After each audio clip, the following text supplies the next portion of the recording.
They came in flashy and loud, full of talk about dominance and knockouts. They acted like the win was guaranteed and the fight was a formality. But the ring humbles you. It doesn't care about ego.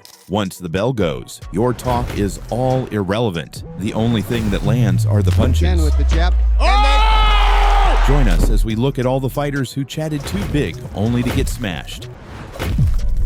Johan Seus versus Joe Harding. Joe Harding thought he was putting on a show, dancing, taunting, dropping his hands for the crowd. But Johan the Silencer Seus wasn't there for theatrics. He was there to fight. BKK defending his featherweight title against Johan Seus from CF MMA. As you pointed out, Rick, you know what, for 140. Looks bigger than I did when I was like one. Nice front cheek. Great opportunity to Seus to get those hands. the excitement and the. Nice overhand right there, and hard to prepare for guys like this. Yeah. And now he goes back to the showboat. Nice spin kick. We're getting a bit Connor out of him. Right on his toes, attacking. Joe's just elusive. Get a hold of. Counted there. One thing is John's having problems gauging his distance. Yeah. Even on After his range. enduring 2 rounds of Harding's antics, Seus timed a perfect head kick right as Harding showboated mid-shuffle and dropped him Second cold. round. Johan Seus. Final 3 minutes. And a jab to follow it up. Again with the jab. Yes! Always sinks! And that's exactly it up. Again with the jab. Yes! Always sinks! Matthew Kolkahoon versus Ray Cooper III. Ladies and gentlemen, this is Seeing condescending bullies get put in their place by level-headed heroes is likely everyone's favorite genre, and the bout between Matthew Kolkahoon and Ray Cooper is just proof.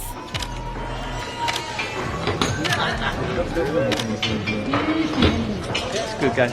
okay, fire this face forward. Hey, man, hey, no, relax. Don't do that. I know where you're from, but don't do that. Don't do that. They even quit tomorrow. Show respect. Face forward. Relax. Ladies and gentlemen, this is your main event. Brother Ray Cooper III versus Matthew Kolkahoon.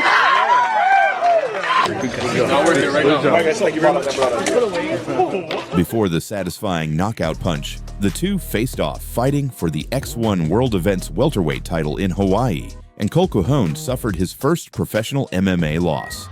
All right, guys, this is the main event. Fight!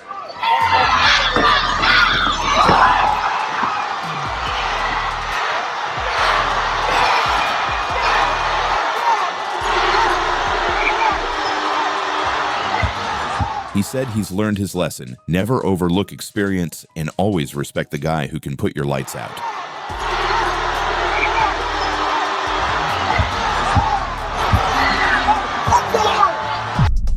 David Haye versus Derek Chisora. Meaningful now.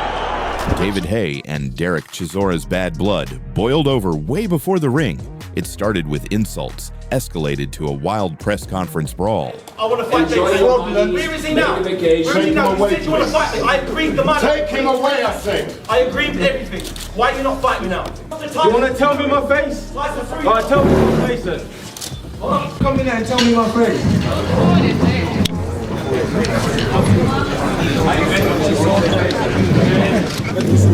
Tell me my face. You want to fight me? Get the promotion.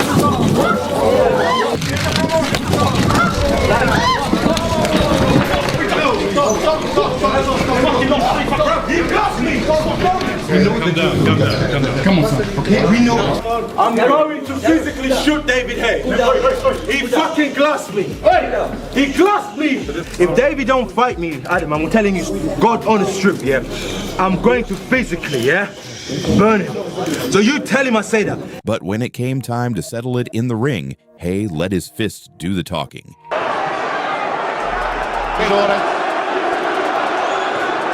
Chisora keeping. fast hands from the shots in this first round that he did in about 6 against Valor, honestly, in the last year, and that experience against and stack up rounds early on. Yeah. The other voice in that corner. Time for Chisora to make Haye miss, make him try and put it for Derek Chisora. That's a good right hand from Haye. There's that big right hand again to land. He's trying to chop it down. But he does have a cast iron chin. And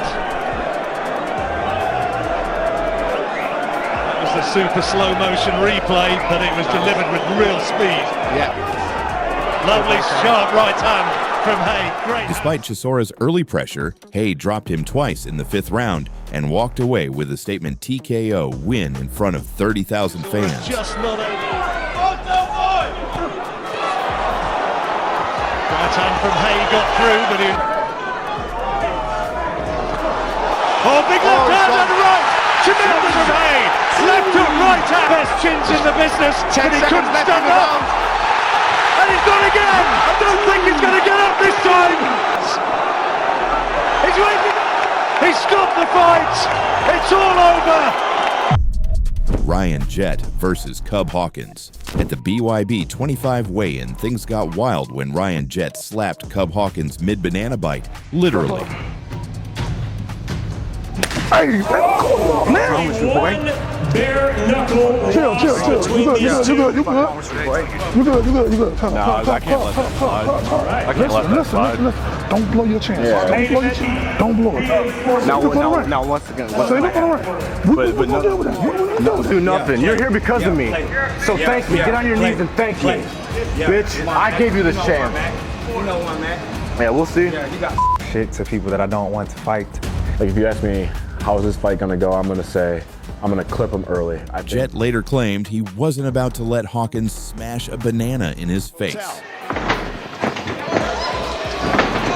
Hawkins does have big power. Good shots here landed. Jett in the corner. Hawkins trying to keep him there. Ryan Jett looking to connect as well. Both guys have a good sense of timing, so it's a good hook there. Yep, mouthpiece out. Flurry by Cub Hawkins. Boom. That was a big hook there from Hawkins. As Jett jumps off the gun. Oh, good right hand there from Cub. Acknowledged it. Man, Jett walked right into that one. Yep, from Jett. It's his second one this round, Paul. Yep. Jett writhed in pain after that one. Yeah, and he's back on the corner now. And now Cub Hawkins looking to finish it right here. Sam Liera was a fight that was like, Ryan Jett was a mess, but Things ended with security jumping in, but no one was around to save Jett when Hawkins punched the daylights out of him during the actual bout, using his skills and anger to draw more than a little blood. Replays here. See some of these shots landing, but you see a lot of them are just grazing. Hands against the ropes thrown by big shots from Hawkins. Mentally weak. That was the last day. I think Cub Hawkins was mentally weak. Jett being smart with the head movement. And Wayne Spinola was right there. The right eye's pretty much. There's been a penalty. There's been consequences for their stop. Unless it stopped. And it is all over! Cub Hawkins of Ryan Jett! And he will go home with the belt! The Savage! Joel Casamayor versus Juan Manuel Marquez. To lead, but he believes he can do it and do it safe. They always say, do silly things, get silly surprises. And that's exactly what happened to Joel Casamayor, who couldn't get enough of disrespecting Juan Manuel Marquez pre-fight. Press conference in LA, both wearing sombreros. And this is a very animated Joel Casamayor, being very disrespectful, putting the hands in the face of Marquez, touching Marquez. A lot of bad blood. Marquez at the weigh-in last night, looking very fit. Joel Casamayor. Oh, even at the weigh-in itself, again, with the mouth flapping and the bad words being exchanged by the two. Cuba and Mexico, a lot of pride at stake and flags being tossed in front of each other. We got a barn burner on our hands here. And Marquez was obliged to return the favor during the fight, adjusting like clockwork to Casamayor's moves, despite taking hits in the first 5 rounds. Left hand by Casamayor. They're both giving themselves enough room to work on the inside and a little bit. Nice combination from Marquez. Marquez much more aggressive in that last round. I thought he, if anybody, has dominated. Straight left hand back in there again. Yeah, and Marquez right now, you'll see here Marquez starting to press the advantage when he tries to counter and not landing, and then with that right hand, which has been very effective for him. Yeah, Marquez had 2 strong rounds in a row. Look at that looping right hand. Pound-for-pound fighters in the world, even though he lost to maybe. You can see on the replay here just how much quicker his hands inside bip. Yeah, and quite honestly, asking for more combinations, I thought Marquez threw a ton of combinations. Slowed a little, and Casamayor has come on a little bit. I never understand that theory. As the fight wore on, Marquez's counters took over. In the 11th round, he dropped Casamayor twice and secured the win. Here. Now he really starts to take the play with it. The straight right, left hand, right hand. Than he would have normally choose to be. To the right hand from the left hand by Marquez.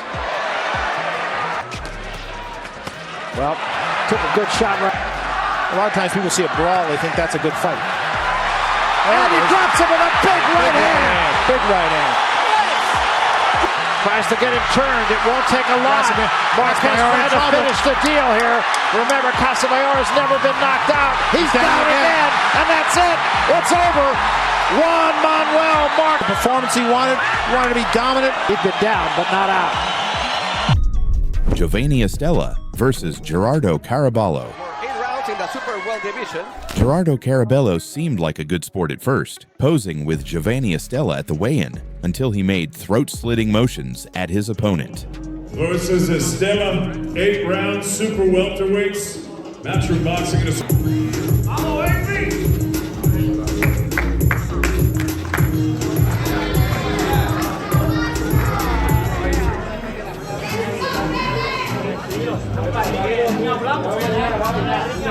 Estella, showing great patience, took it in stride and only smiled, gladly giving Carabalo his response in the match. Because we know that we're going to have a war. Be prepared. So he was a well-known, well-loved, 2-time world champion. Combinations by Giovanni Estella and Rayo, hitting like a lightning. Trying to work behind the guard by Giovanni Estella. Uppercut and hook. Oh, double left hand to the body, to the head. And his foot movement is excellent. With his shocking 13-0 victory in the first round, it was made abundantly clear who was the superior fighter and who was just a kid pointing fingers.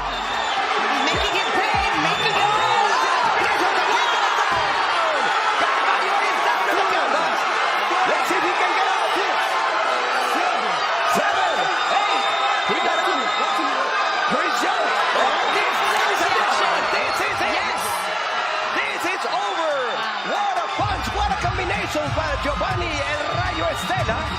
The way he positioned himself. Perfectly executed. Here it is. Boom. Whoa! Very well. But as you could see, also that right hook was just bringing the arms down. Yes. It brought him back into balance as well. David Tua versus Shane Cameron.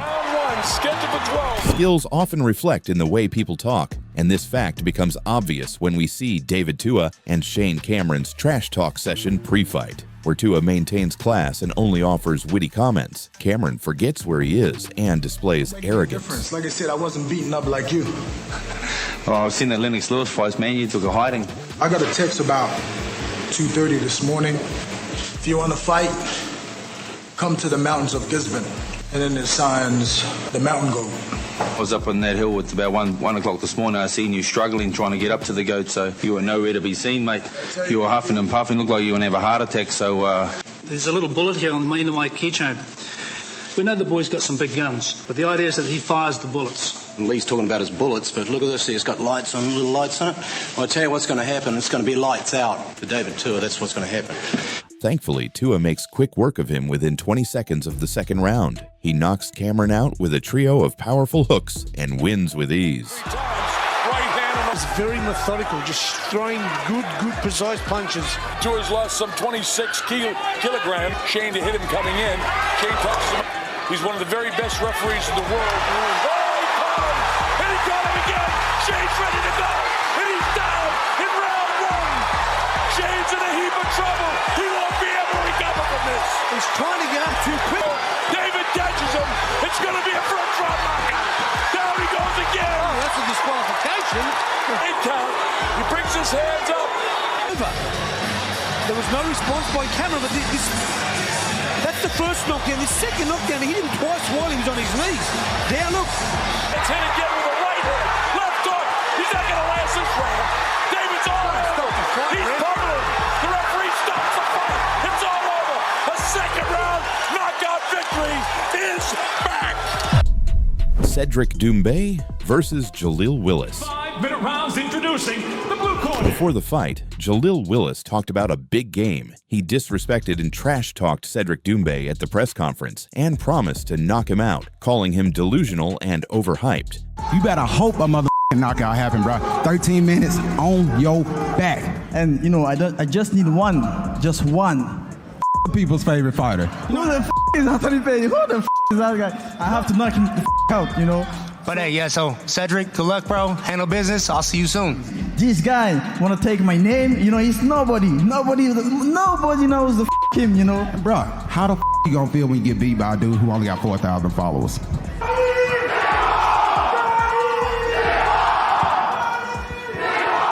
You need to speak English if you're gonna try and talk to me, bro. Paris, this is Paris, this is for you.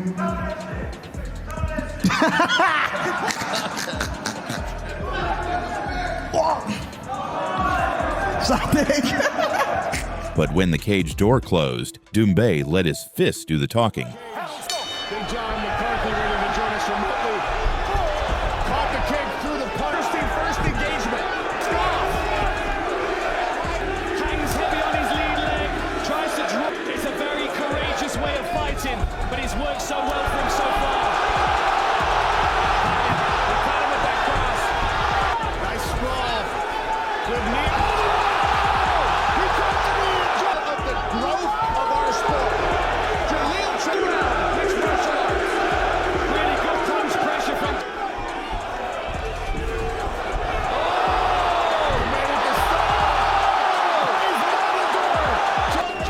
The beard of Cedric Dumbbe. Nice front kick up the center line. Dumbbe tries to catch it. Calm and focused, he delivered a brutal beatdown, finishing Willis in the very first round. The loudmouth got silenced fast, proving once again that talking tough is easy, but backing it up is what matters.